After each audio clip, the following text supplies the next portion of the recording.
Mi nombre es Milton Díaz. Bienvenidos a la congregación Koinonia en la Roca. Estamos transmitiendo por las plataformas virtuales Facebook, YouTube y también por Zoom. Sean todos bendecidos y puedan disfrutar esta hora de la palabra de Dios. Vamos a comenzar hoy una nueva serie, una serie que nos va a llevar algunos domingos a estudiarla. La serie se llama La doctrina de Cristo. La doctrina de Cristo. Y hoy vamos a comenzar con el primer tema de la doctrina de Cristo, que es la deidad de Cristo.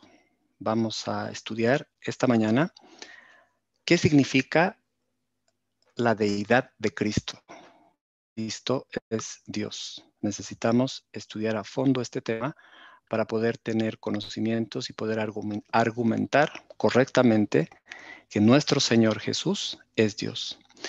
Hermanos, les quiero preguntar si me escuchan bien, por favor. Perfecto, Milton. Muy bien. Gracias. Está bien. Perfecto. Gracias. La fe en la deidad de Cristo es necesaria en el cristianismo. En el cristianismo es imprescindible que nosotros podamos sostener que Cristo es Dios. Es una parte central en el Evangelio que está explicado en el Nuevo Testamento. Durante más de 4 siglos, hermanos, este tema de la deidad de Cristo fue un asunto muy debatido y fue un asunto muy controversial. De hecho, hoy en día se sigue debatiendo si Cristo es o no es Dios. Hay muchas religiones en el planeta que sostienen que Cristo no es Dios. Como ejemplo, cito un asunto muy testigos de Jehová. Los testigos de Jehová dicen que Cristo no es Dios, que si bien es el Hijo de Dios, pero Él no es Dios. En el concilio de Nicea, en el año 325, la Iglesia, en respuesta a este tipo de manifestaciones y oposiciones, como por ejemplo la herejía arriana, declara que Jesús había sido engendrado, pero no hecho ni creado. No hecho ni creado, es decir, emana del Padre. La palabra emanar quiere decir participar de la misma sustancia. ¿Ya? Participa de la misma sustancia del Padre, pero no ha sido creado, porque es eterno. Y además su naturaleza es divina, es la misma sustancia, la palabra en griego es homousios, que la del Padre. Esto se establece en el concilio de Nicea en el año 325, y además en este concilio se afirma que el ser de Cristo es el mismo ser de Dios, por lo tanto es Dios. No es semejante a la deidad, es la deidad. Leamos por favor en nuestras Biblias Juan 1, del 1 al 3. Juan 1, del 1 al 3 dice, en el principio era el verbo, y el verbo era con Dios, y el verbo era Dios. Este era en el principio con Dios. Todas las cosas por Él fueron hechas, y sin Él nada de lo que ha sido hecho fue hecho. Claramente Juan está escribiendo acerca del Señor Jesucristo y nos muestra que Cristo es Dios. La posición, hermanos, de la deidad de Cristo surge de la misma palabra, surge de la misma Biblia y de los versículos que prueban esto. En estas líneas que acabamos de leer, Cristo se revela como el Logos encarnado, ¿no?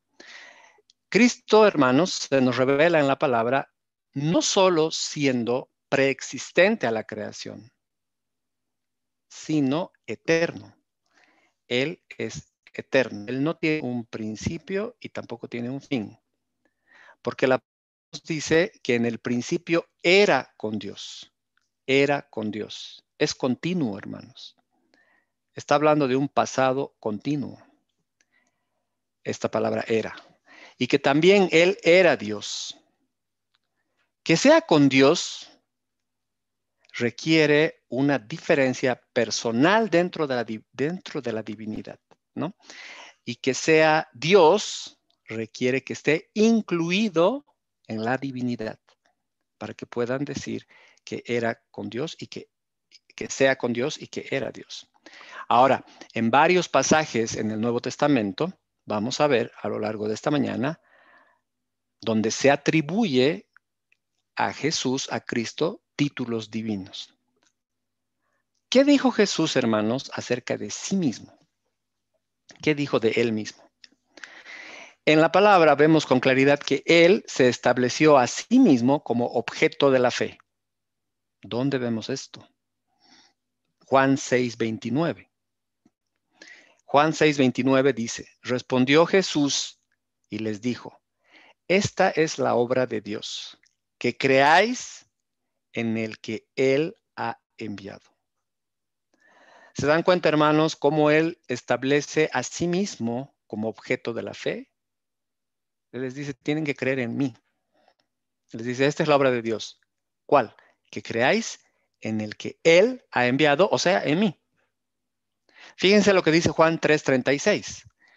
Juan 3:36 dice, el que cree en el Hijo tiene vida eterna, pero el que rehúsa creer en el Hijo no verá la vida, sino que la ira de Dios está sobre él. Entonces, hermanos, Jesús también afirmó categóricamente que Él es el Cristo. Tenemos varios pasajes en la palabra que prueban que Él es el Cristo. Voy a dar algunos ejemplos nada más. Marcos 14, del 61 al 62. Dice así la palabra. Mas él callaba y nada respondía.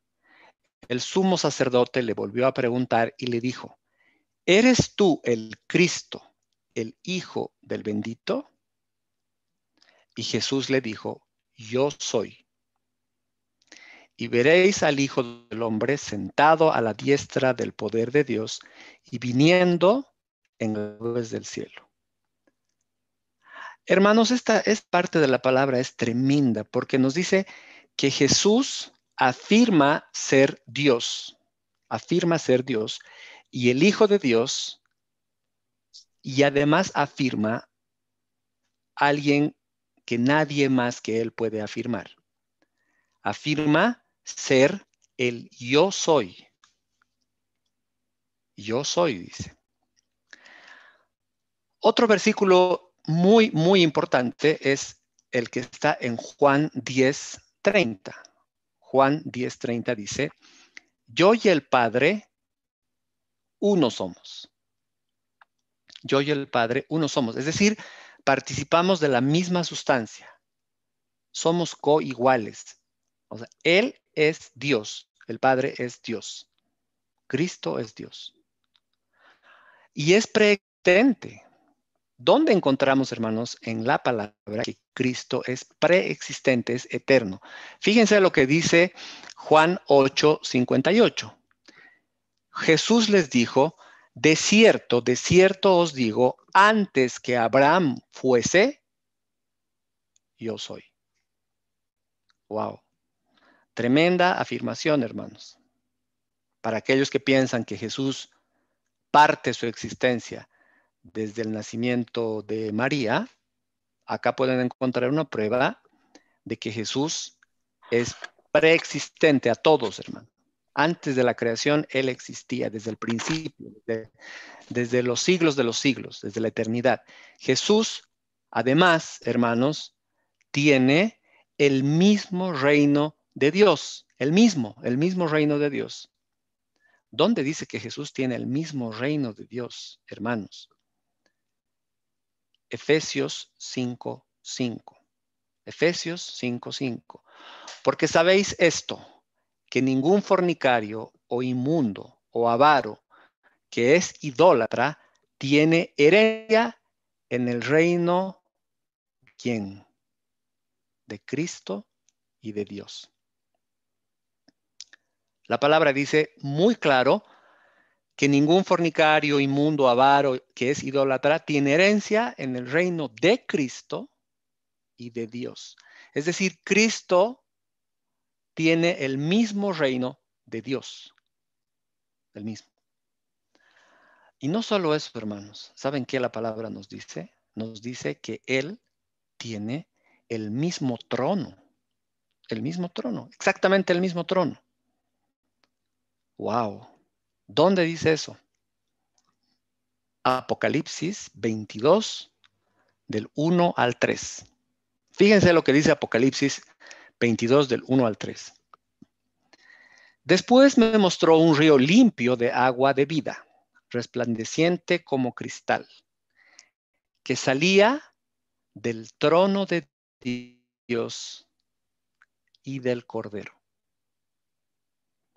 En medio de la calle de la ciudad y a uno y otro lado del río estaba el árbol de la vida, que produce 12 frutos, dando cada mes su fruto, y las hojas del árbol eran para la sanidad de las naciones. Y no habrá más maldición, y el trono de Dios y del Cordero estará en ella, y sus siervos le servirán. La palabra acá nos muestra el trono de Dios y del Cordero. ¿Qué quiere decir esto, hermanos? Que Cristo está en el trono. ¿En cuál trono? En el trono de Dios, pues. Por lo tanto, Cristo es Dios. ¿Hay alguna duda hasta aquí, hermanos? ¿Estamos bien? Bien. Perfecto. Dios le otorga el título preeminente divino de Señor. Además, sí, Dios le otorga el título preeminente divino de Señor. La palabra muestra esto con claridad en Filipenses capítulo 2, versículos del 9 al 11. Por lo cual, Dios también le exaltó hasta lo sumo y le dio un nombre que es sobre todo nombre, para que en el nombre de Jesús se doble toda rodilla de los que están en los cielos y en la tierra y debajo de la tierra, y toda lengua confiese que Jesucristo es el Señor, para gloria de Dios Padre. Clarísimo, hermanos. Jesucristo es el Señor. Y como hijo del hombre, también Jesús nos dice ser el Señor del día de reposo. El Señor del día de reposo. Es el Señor. Marcos 2:28. Dice así: por tanto, el Hijo del Hombre es Señor aún del día de reposo. Ahí cuando le andaban cuestionando por qué hacía cosas en sábado, por qué sanaba en sábado, por qué sacaba esto en sábado o hacía este otro en sábado, Él les dice que Él es Señor aún del día de reposo. También hace algo, hermanos, que solo Dios puede hacer. Él tiene y dice que tiene autoridad para perdonar los pecados. ¿Quién puede perdonar los pecados si no solo Dios? Y Él se pone a perdonar pecados y la gente le critica, lo quiere pegar, o sea, se quiere morir de bronca cuando ve al Señor perdonando pecados, ¿no? En Marcos 2 vemos este pasaje desde el principio. Marcos 2:1 dice, Jesús entró otra vez en Capernaum después de algunos días y se oyó que estaba en casa. E inmediatamente se juntaron muchos, de manera que ya no cabían ni aún en la puerta, y les predicaba la palabra. Entonces vinieron a él unos trayendo un paralítico que era cargado por 4. Y como no podían acercarse a él a causa de la multitud, descubrieron el techo de donde estaba y haciendo una abertura, bajaron el lecho en que yacía el paralítico.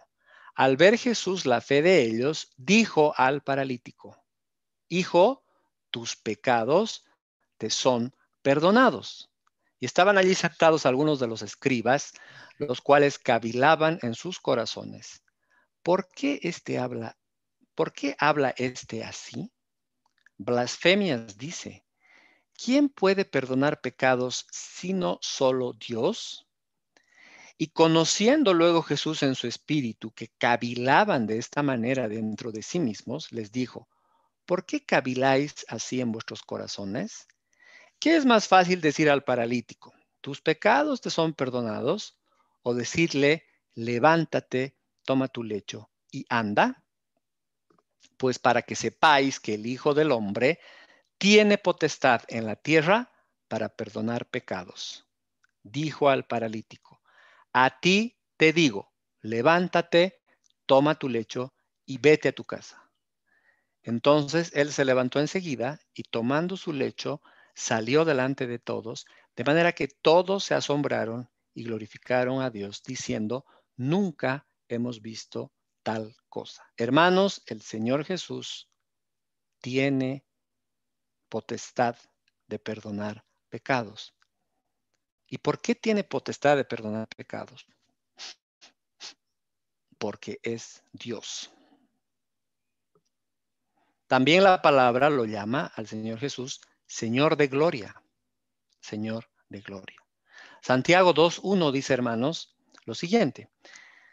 Hermanos míos, que vuestra fe en nuestro glorioso Señor Jesucristo sea sin acepción de personas. Por si fuera poco, Jesús acepta la adoración y la confesión que hace Tomás cuando, después de introducir el dedo, le llama Señor mío y Dios mío. Jesús no le dice, no, Tomás, estás confundido, yo no soy Dios, yo soy Jesús Tomás, ¿no? Tomás tenía revelación absoluta en su espíritu que Jesús era Dios, que es Dios y además su Señor. Seguimos, hermanos. La palabra es amplia en probar y en describir quién es Jesús. Juan 20:28 dice, entonces Tomás respondió y le dijo, Señor mío y Dios mío. Así, absoluta claridad. Parece que esta parte de la palabra, los testigos de Jehová no la han leído o no la quieren leer. Apocalipsis 22:8-9. Les voy a pedir si alguien puede ir buscando Apocalipsis 22:8-9. Mientras tanto, yo voy a decirles lo que dice Pablo acerca de la divinidad de Cristo, ¿no? Colosenses 1, del 15 al 20. Él es la imagen del Dios invisible, el primogénito de toda creación, porque en Él fueron creadas todas las cosas, las que hay en los cielos y las que hay en la tierra, visibles e invisibles, sean tronos, sean dominios, sean principados, sean potestades. Todo fue creado por medio de Él y para Él. Y Él es antes todas las cosas. Y todas las cosas en Él subsisten. Y Él es la cabeza del cuerpo que es la iglesia, Él que es el principio, el primogénito de entre los muertos, para que en todo tenga la preeminencia, por cuanto agradó al Padre que en Él habitase toda plenitud. Y por medio de Él reconciliar consigo todas las cosas, así las que están en la tierra como las que están en los cielos, haciendo paz mediante la sangre de su cruz. Hermanos, este pasaje es tremendo. Describe categóricamente quién es Jesús, cuáles son sus atributos, qué cosas hace, qué cosas hizo, cómo sostiene la creación. Por Él fueron creadas y en Él fueron creadas todas las cosas. Es el dueño absoluto, es el supremo, soberano, rey del universo y de todos los cielos y la tierra, absolutamente todo. Su reinado, hermanos, es completo. Esto es lo que está diciendo Pablo en estas líneas, ¿no? Por lo tanto, estamos probando, mejor dicho, la palabra nos prueba que Jesús es Dios. Y no solo eso, Pablo nos dice en Colosenses 2:9, porque en Él habita corporalmente toda la plenitud de la deidad. Porque en Él habita corporalmente la plenitud de la deidad. La Biblia nos dice que Jesús, hermanos, es más alto que todos los ángeles, ¿no? Que tiene más categoría. En el concilio de Calcedonia, en el año 451 después de Cristo, se declara que Jesús era verdaderamente hombre y verdaderamente Dios. ¿Qué significa esto? Que tiene la naturaleza humana y que tiene la naturaleza divina. O sea, Jesús es hombre y Dios. Jesús es hombre, claro, completamente hombre. Y Dios, completamente Dios. Esto está documentado en el Concilio de Calcedonia que se hizo el año 451 después de Cristo. Ahora bien, hermanos, de Cristo, las dos naturalezas de Cristo, su humanidad y su vida eran sin confusión, sin mutación, sin división y sin separación. Sin confusión, sin mutación, sin división y sin separación. Las dos naturalezas, la humana y la divina. Y también hemos visto que Jesús como Dios, Jesús divino, preexiste al tiempo histórico de Jesús como hombre. Claro, por eso les dice antes que Abraham fuese yo soy. Claro, Jesús había nacido como hombre encarnado de María y José, no de José, de María. José era su padre adoptivo nada más. Pero Jesús preexiste a ese tiempo. Claro que preexiste a ese tiempo. De hecho, en el Antiguo Testamento, Jesús aparece muchas veces. Ustedes han debido leer la Biblia, Jesús aparece muchas veces. Y también por eso dice, antes que Abraham fuese, yo soy. Siendo Dios, hermanos, no tiene existencia temporal. No tiene sujeción al tiempo. Es eterno. Es eterno. Este Cristo Jesús, eterno, viene a este mundo por una necesidad, por una razón. ¿Cuál es la razón por la cual Cristo se encarna y viene a este mundo? ¿Cuál es esa razón?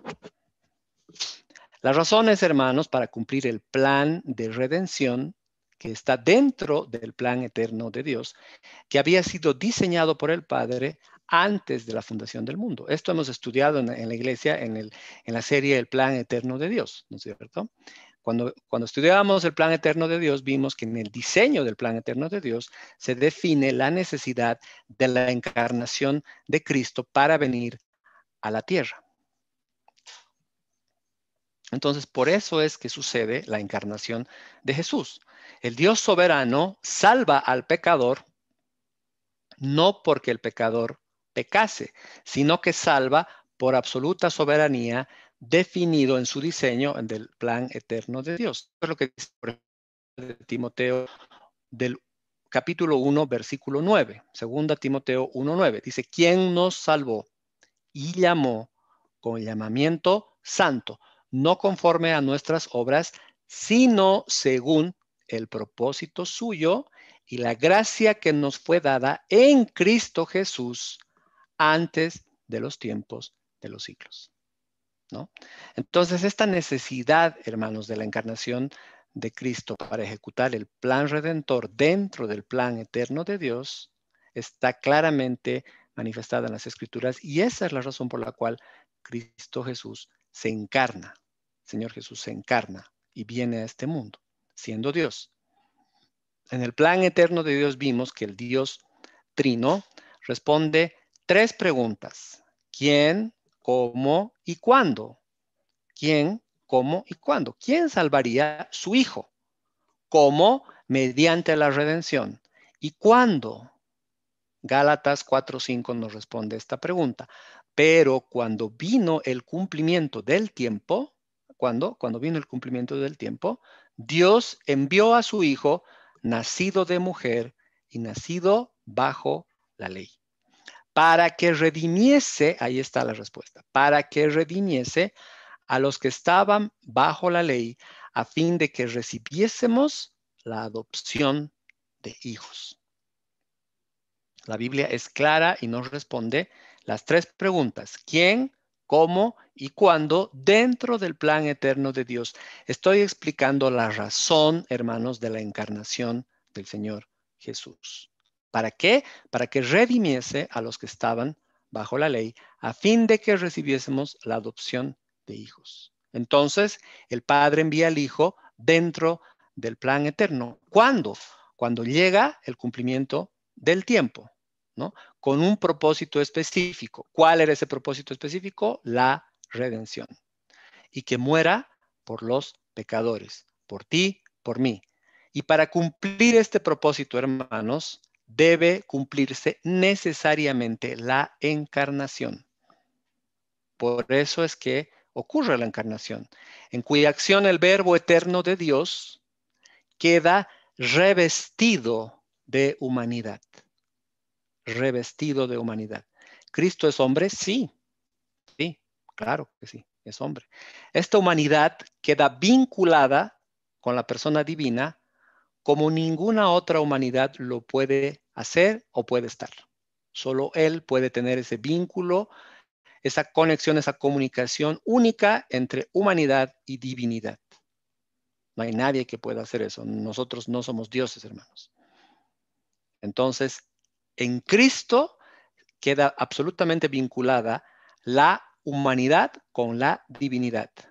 Por esto la Biblia le llama a Cristo el Verbo de Dios. Ahora, hermanos, les hago una pregunta. ¿Jesús en la tierra tenía conciencia de su deidad siendo hombre? ¿Él sabía que era Dios? ¿Tenía esa conciencia o no?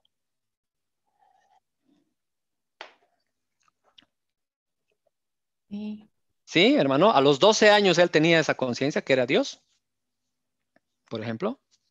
¿Sí? Cuando, ¿sí? ¿Y dónde dice eso, hermano?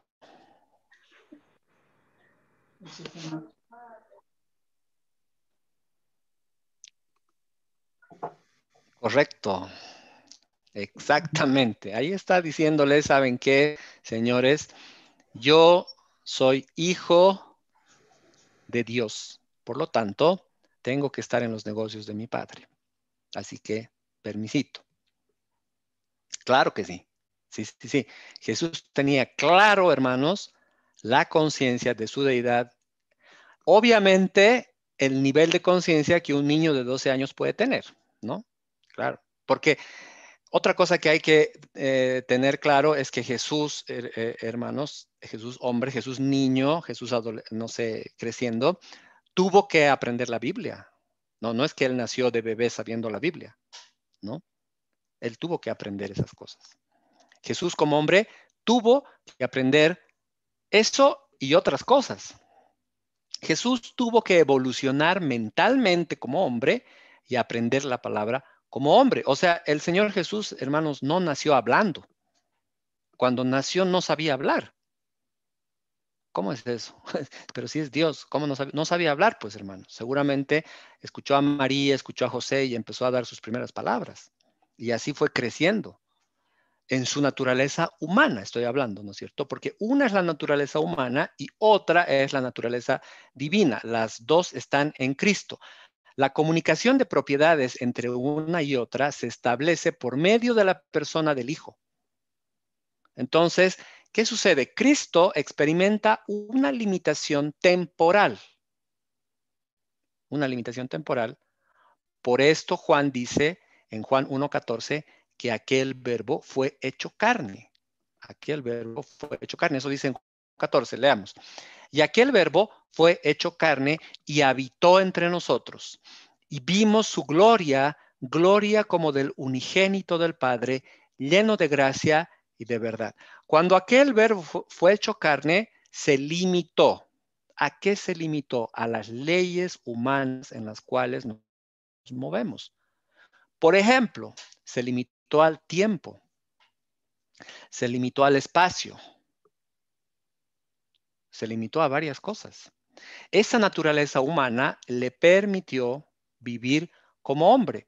Y la Biblia dice súper claro, hermanos, fíjense lo que dice en Lucas 2:40. La Biblia nos dice que el niño crecía en estatura y en gracia.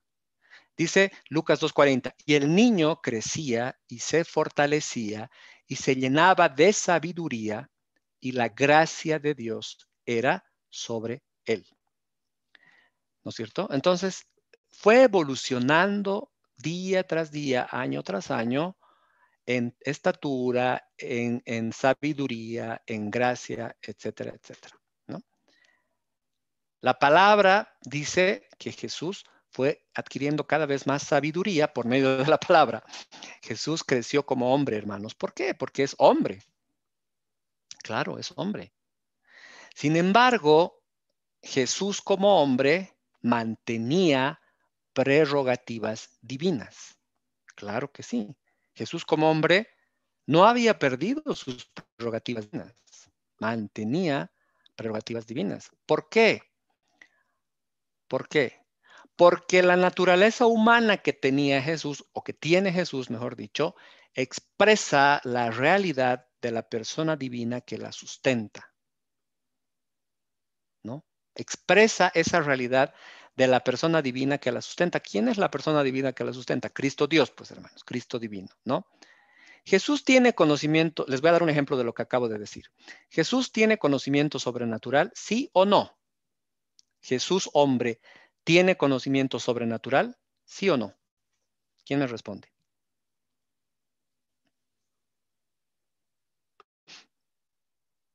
Sí, denme por favor un ejemplo de eso, de que Jesús tiene conocimiento sobrenatural.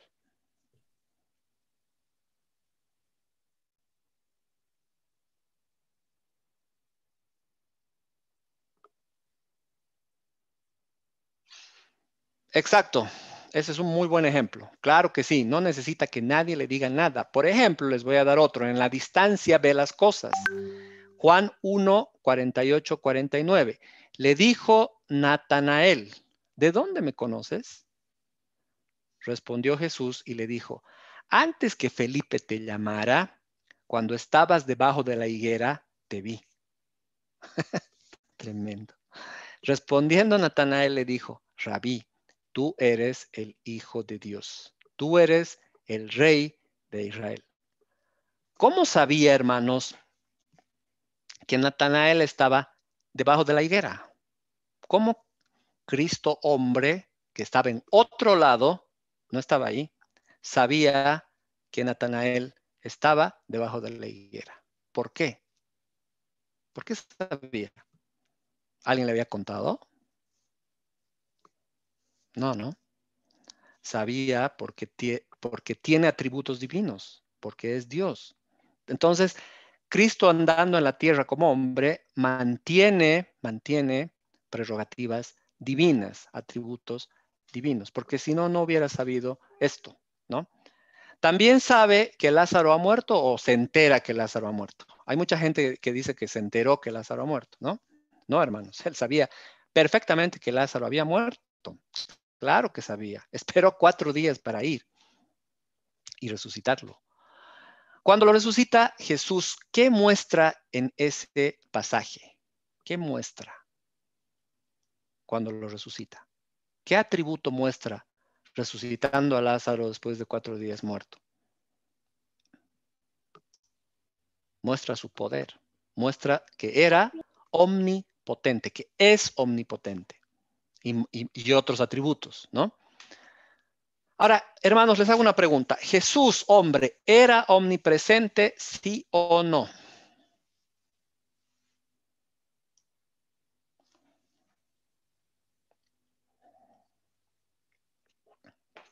¿Jesús era omnipresente, sí o no? ¿Qué dice la Biblia? Sí, ¿no? Claro que sí.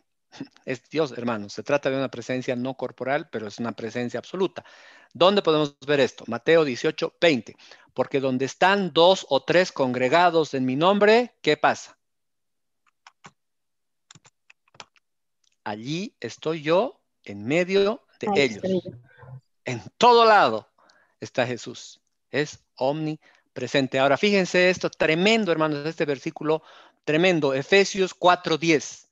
El que descendió es el mismo que también subió por encima de todos los cielos para llenarlo todo. ¿Qué cosa? Sí, eso que has escuchado, hermano. El que descendió es el mismo que también subió por encima de todos los cielos para llenarlo todo. Yo les pregunto, ¿dónde no está Jesús? ¿Dónde no está? Está en todo lado, hermanos. Claro que es omnipresente, es Dios. Por esto Jesús pudo decir a Natanael, cuando estabas, Natanael, en la higuera, ahí te he visto. Por eso. Porque Él ve todo, hermanos. Por eso puede ver lo que cavilaban en sus corazones. Por eso puede discernir absolutamente todo. Puede saber aún lo que vas a pensar y todavía no has pensado. Entonces, el Señor, hermanos, físicamente puede estar en cualquier lado. Se encontraba en un lugar o en otro lugar, pero como es Dios, está en todo lugar. Fíjense lo que dice Mateo 28:20. Enseñándoles que guarden todas las cosas que os he mandado, y he aquí, yo estoy con vosotros todos los días hasta el fin del mundo. Amén. Entonces Jesús está contigo, conmigo, aquí, allá, en Francia, en España, en Tanganica, donde sea. Jesús puede ver y estar en todo lugar, tal como lo dice Proverbios 15:3. Dice, los ojos de Jehová están en todo lugar, mirando a los buenos, mirando a los malos, viendo absolutamente todo. Hermanos, Jesús puede estar en todo lugar por medio de su naturaleza divina. La misma naturaleza que le da conocimiento absoluto. Es omnisciente, es omnipresente, es omnipotente. Tiene todos los atributos omni de la deidad. ¿Es omnipotente? Claro que sí. ¿Jesús es omnipotente, sí o no? Ahora yo les hago una pregunta, hermanos. Los milagros que hizo Jesús en la tierra, ¿los hizo por el Espíritu, como dice, por el dedo de Dios, o los hizo por su propia autoridad? ¿Cómo es?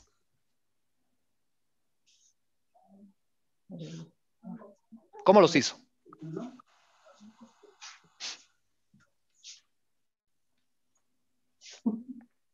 Hermanitos, ¿alguien más? Por ambos.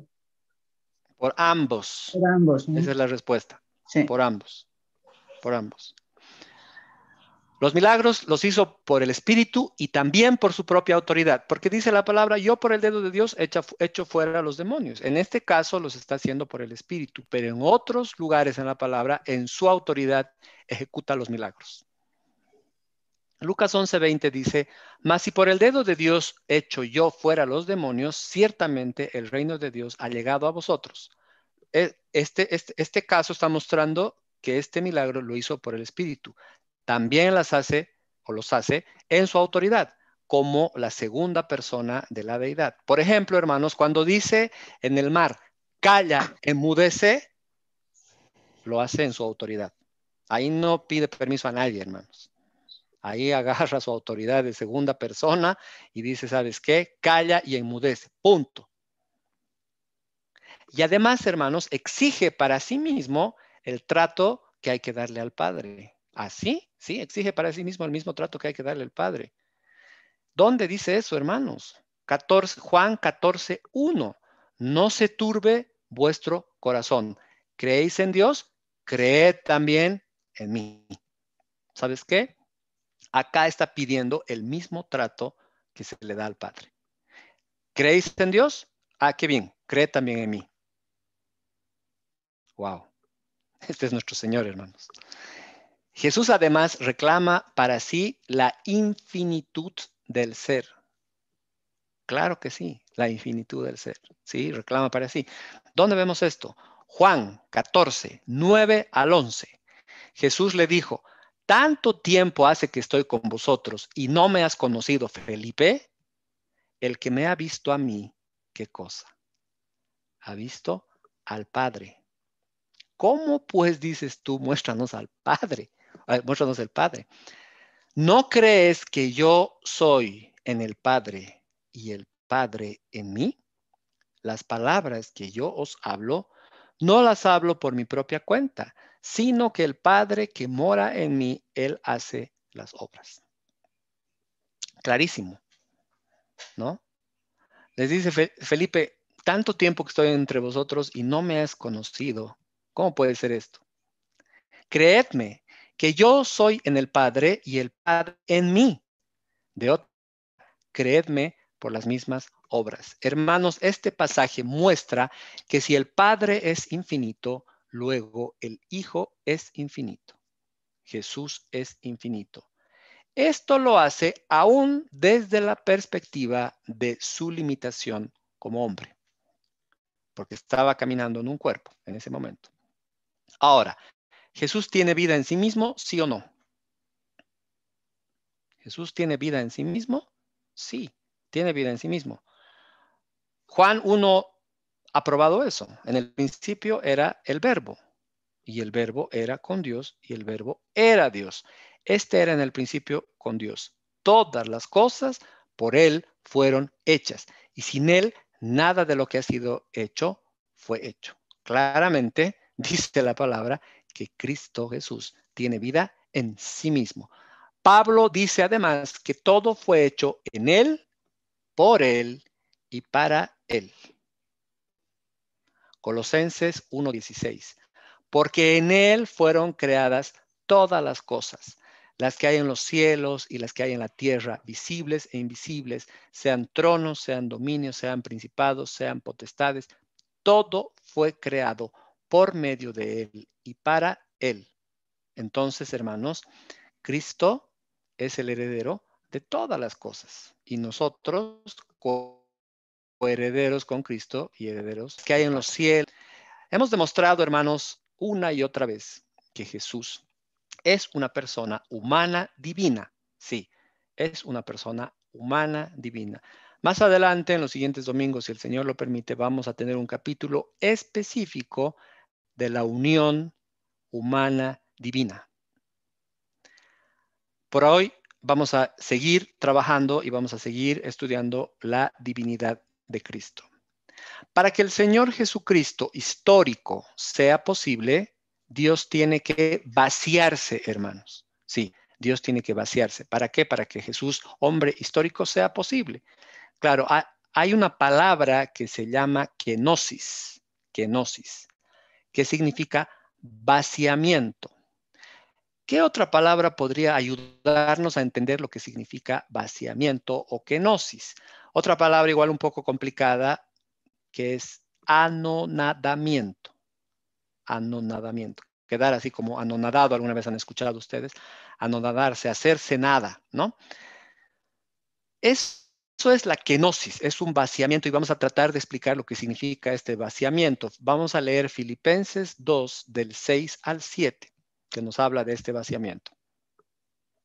El cual, siendo en forma de Dios, no estimó el ser igual a Dios como cosa a qué aferrarse, sino que se despojó a sí mismo, tomando forma de siervo hecho semejante a los hombres. En este caso, en este capítulo y en este pasaje Filipenses, dice que Jesús se vació a sí mismo, se anonada. Dios, el Hijo, viene al encuentro del hombre como hombre, porque no descendió en un platillo volador, ¿no? No apareció de la nada. No. ¿Cómo hizo su ingreso Cristo Jesús a este planeta? Por la puerta. ¿Cuál es la puerta de entrada a este planeta? Pues, hermanos, el vientre de una mujer. Y Cristo apareció en este mundo por el vientre de una mujer, de María. Entonces, Él viene al encuentro del hombre como un hombre, como un niño, como un bebé. Y obviamente para hacer eso tuvo que vaciarse, pues, hermanos, ¿no? Tuvo que existir ese proceso que se llama kenosis para poder aparecer como hombre. Ahora, hermanos, no significa que este vaciamiento sea la deposición del ser. No es la deposición del ser. Porque si fuera así, hubiera dejado de ser Dios y Él no deja de ser Dios. Lo que sí pasa con este vaciamiento es que se establecen ciertas limitaciones, ciertas condiciones limitadas por su propia condición humana. Es decir, siendo Dios, aparece en este planeta con una condición limitada a una condición humana. Y, por ejemplo, ¿a qué condiciones está limitado? Les pregunto, ¿Cristo está limitado por el tiempo? Sí, claro, está en un día de 24 horas. ¿Necesita comer o no? A ver, si es Dios, ¿necesita comer, sí o no?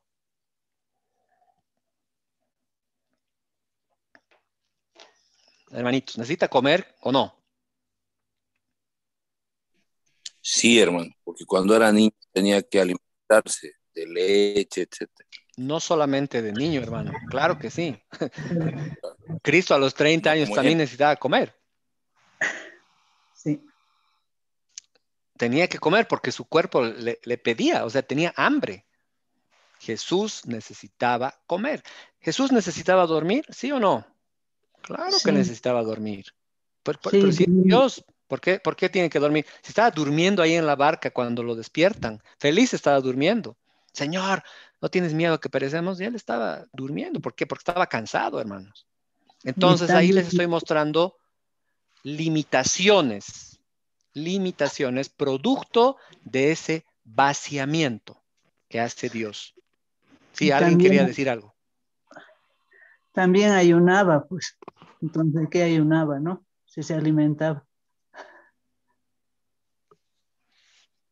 No he entendido mucho, hermanita. A ver, ¿cómo era tu aporte otra vez? Ya se alimentaba, porque por eso después ayunaba también, pues. O sea, ¿de qué tendría que ayunar, no ve? Ah, claro, claro. Ah, ahora sí, sí, sí. Claro, porque él comía, pues, ¿no? Entonces Sí, él el hacía ayuno. espíritu Él, lo él llevó al comía, tenía desierto. hambre. Cuando lo llevó al desierto el espíritu del Señor, entonces estaba ayunando, ¿no ve? Ujú. Y cuando lo tentó el diablo. Exacto. Entonces llegaba la noche y Jesús necesitaba dormir porque estaba cansado, hermanos. Y al día siguiente tenía que hacer un trabajo tremendo. Él necesitaba descansar, siendo Dios. Entonces les estoy dando ejemplos de estas limitaciones humanas que él tenía producto de ese vaciamiento. Ahora, esta palabra kenosis no significa vaciamiento del ser. Él sigue siendo Dios. Porque hay algunas posturas teológicas que dicen que él se vació de su deidad y eso no es posible. Porque si no, no hubiera sido Dios, hubiera dejado de ser Dios. Entonces, no, eso no es posible. La infinita dimensión de Dios hace posible esta propia capacidad de vaciarse, limitarse siendo hombre. Claro, ¿cómo logra Dios autolimitarse haciéndose hombre? Solo porque es Dios, hermanos. Porque nadie puede explicar este fenómeno. Nadie podría explicar. Solo Dios, en sus infinitas capacidades, puede lograr vaciarse, autolimitarse, limitarse, siendo hombre, a un día de 24 horas, a sentir dolor, a sentir sufrimiento, a sentir pena, a sentir alegría, a, a sentir lo que cualquier hombre puede sentirse. Ahora entonces, si él seguía siendo Dios, si él seguía eh, manteniendo sus atributos, entonces, ¿de qué se vació? Entonces, ¿de qué cosas se ha vaciado? Esa es una buena pregunta, ¿no? Una de las cosas de las cuales se ha vaciado es de su riqueza, por ejemplo. Claro, se vacía de su riqueza, ¿no? A ver, ¿dónde dice eso? Segunda carta de Corintios 8:9. Porque ya conocéis la gracia de nuestro Señor Jesucristo, que por amor a vosotros se hizo pobre, siendo rico, para que vosotros con su pobreza fueseis enriquecidos. Aquí hay un ejemplo de un vaciamiento de algo específico que es la riqueza. Dios se hace pobre para que nosotros seamos enriquecidos en su gloria. De otra cosa de la que se vacía, hermanos, es de su gloria, de su gloria.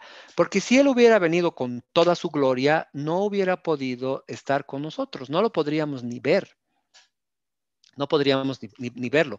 ¿Qué pasaba en el Apocalipsis a Juan cuando lo ve al Señor? ¿Qué le pasa?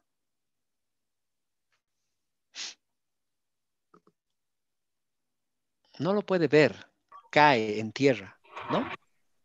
En cambio, cuando Jesús está en este planeta como hombre caminando, se vacía de su gloria, ¿no? Se vacía de su gloria. Claro, se vacía de su gloria. Cristo hombre es Dios infinito, sin limitación alguna? No, tiene algunas limitaciones. Tiene limitaciones del tiempo, por ejemplo, necesita comer, tiene limitaciones del espacio, necesita dormir, pero no declina de sus atributos divinos, hermanos, no declina. Por esta no declinación es que lo puede ver a Natanael en la higuera. Por eso es que sabe lo que cavilan en sus corazones. Por eso es que sabe todo. Dice la palabra, y él conociendo sus corazones, dice, ¿no? Él conocía todo, hermano. Ahora, algunos teólogos, hermanos, hacen afirmaciones de que Cristo se vació de sus atributos como Dios, como les dije hace un momento, ¿no? Pero esta postura no es correcta, ¿no? Básicamente se refiere a los atributos de Dios que son pensados como incompatibles con una naturaleza humana. Por ejemplo, la omnipotencia, la omnipresencia, la omnisciencia, su aceidad, su eternidad, su infinitud, su impasibilidad, su inmutabilidad, todos estos atributos que hemos estudiado en la serie, los atributos de Dios. Y los teólogos que comparten esta doctrina a menudo apelan a la lectura de Filipenses, de Filipenses 2, del 5 al 8. ¿No? Hay unos críticos, por ejemplo, hermanos, de la teología de la kenosis, que argumentan que el contexto de Filipenses 2, del 5 al 8, se refiere a Jesús tomando la forma de un siervo para ocultar su transfiguración divina o abandonando su lugar y posición en el cielo. Esto está descrito, por ejemplo, por San Juan de la Cruz, ¿no? Y aquí hay un debate tremendo, hermanos. Ustedes pueden leer, hay un montón de información acerca de que si se vació de sus atributos o no se vació de sus atributos, de qué se vacía. Hermanos, si Jesús se vacía de sus atributos omni, no es Dios, pues. Entonces, si decimos que Jesús se vació de sus atributos omni, decimos que los testigos de Jehová tienen la razón, pues. No es Dios. No es correcto. Si Jesús no participa de estas posiciones omni, pues entonces no es Dios. Y si sostenemos que Jesús es un Dios rebajado, entonces las religiones que sostienen que Jesús no es Dios tienen la razón y les estamos dando la razón. No es así, no dice eso la palabra. Jesús no es un Dios rebajado, solo que ha limitado como hombre el uso de sus atributos divinos. Limitó no es lo mismo que declinar. Limitó, pero no declinó esos atributos, ya que su naturaleza divina subsiste en su persona de Hijo de Dios como hombre. Jesús no se vació de su divinidad. Jesús es absolutamente Dios. Filipenses dice 2 del 6 al 8, el cual, siendo en forma de Dios, no estimó el ser igual a Dios como cosa a que aferrarse, sino que se despojó a sí mismo, tomando forma de siervo, hecho semejante a los hombres. Y estando en la condición de hombre, se humilló a sí mismo, haciéndose obediente hasta la muerte y muerte de cruz. Pablo acá nos está escribiendo, nos está indicando que Jesús, siendo Dios, en su voluntad, decide pasar a otra experiencia imposible para Dios. Porque un Dios no puede limitarse a ser hombre, pero Él lo hace. La experiencia del servicio absoluto, siendo semejante a los hombres, ¿en qué cosas? Por ejemplo, dentro del tiempo y dentro del espacio. Entonces, hermanos, cuando se humaniza, se encarna o se hace hombre, se limita a un ser temporal, siendo infinito y siendo eterno. Eso es la kenosis. Juan 1:14. Y aquel verbo fue hecho carne y habitó entre nosotros. Y vimos su gloria, gloria como del unigénito del Padre, lleno de gracia y de verdad. Dios entra en el tiempo siendo eterno. Dios se limita a sí mismo y se sujeta a las leyes de la criatura voluntariamente. Debe comer, debe dormir, debe pasar días de 24 horas, etcétera, etcétera. Ahora una pregunta, hermanos. ¿Dios sufre y siente dolor? ¿Dios sufre y siente dolor?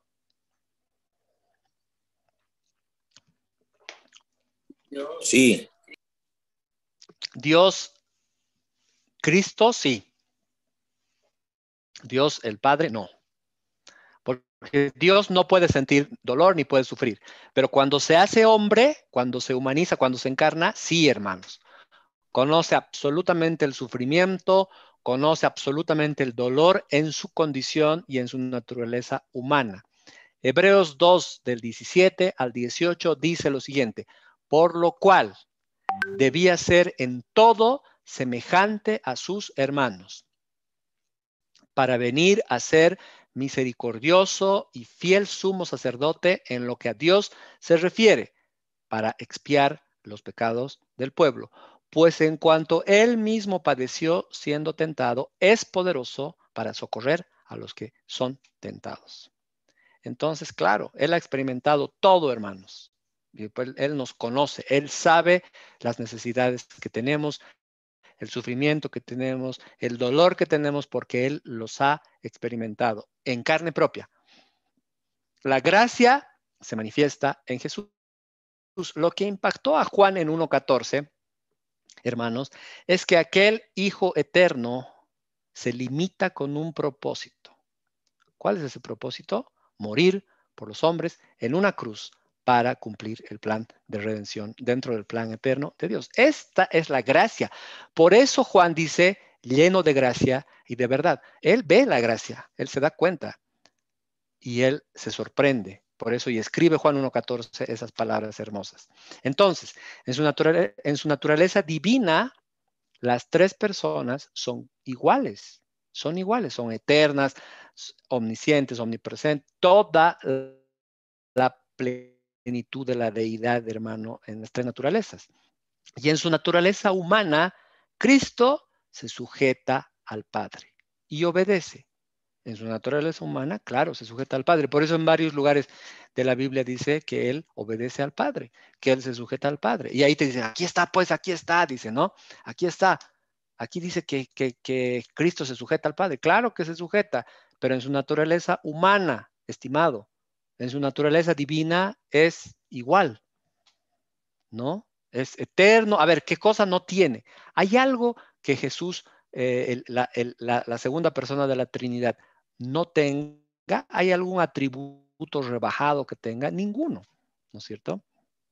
Pero sí, desde la condición de hombre, el hombre debe obedecer a Dios. Y estando en la condición de siervo, Jesús expresa su condición humana de servicio de muchas maneras. Por ejemplo, un día, hermanos, los discípulos tienen hambre y los discípulos van a comprar comida, ¿no? Y Jesús, mientras los discípulos están comprando la comida, se sienta con una mujer samaritana. Le pide agua, bebe agua, habla con ella. Y los discípulos vuelven y le dicen, come, rabí, come, le dicen, ¿no? Y Jesús responde, mi comida es que haga la voluntad del que me envió y acabe su obra. Así responde Jesús. Mi comida es que haga la voluntad del que me envió y que acabe su obra. Acá está mostrando su condición de sujeción, su condición de siervo, su condición de sujeción al Padre en la tierra. La razón de su vida en la tierra era una, hacer la voluntad de su Padre. Esa era su razón, ¿no es cierto? Juan 5:19 dice, respondió entonces Jesús y les dijo, de cierto os digo, no puede el Hijo hacer nada por sí mismo, sino lo que ve hacer al Padre, porque todo lo que el Padre hace, también lo hace el Hijo igualmente. Este Hijo se humilla para hacer su vida en sacrificio expiatorio por el pecado. Claro, muriendo en una cruz, se humilla, pues siendo Dios, hermanos. El autor de la vida va a morir para que los muertos en vida puedan vivir, ¿no es cierto? Qué tremenda paradoja. Los hombres nacemos muertos en delitos y pecados y el Hijo eterno, con vida en sí mismo, muere para darnos vida a nosotros que estamos muertos. El Hijo se limita, se humilla de esta forma, tal como explica Filipenses, y de esta forma llega a ser posible la redención del pecador. Cristo se humilla hasta la muerte y muerte de cruz. Paga mi pena, mi deuda, la tuya, haciendo eso, sujetándose a ese tipo de muerte, ¿no? Cristo fue abandonado por el Padre en su condición de humanidad, para que yo sea hecho justicia en él. ¿Murió Dios en una cruz? No. Dios no puede morir. Entonces, ¿quién murió en la cruz? Pues, hermanos.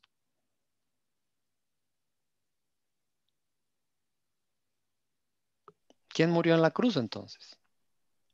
¿Dios puede morir? No, pues Dios no puede morir. Entonces, ¿quién murió en la cruz? Cristo. Pero Cristo es El Dios, Señor hemos dicho. Jesús. Jesús. Jesús. Sí, Dios manifestado en carne muere en la cruz. Dios manifestado en carne muere en la cruz. Sí, claro. Ese es nuestro Señor, hermanos. Dios, Jesucristo es Dios. Espero que hayan disfrutado este estudio tremendo de la palabra y Dios los bendiga. Gracias, hermanos. Amén. Gracias, hermano.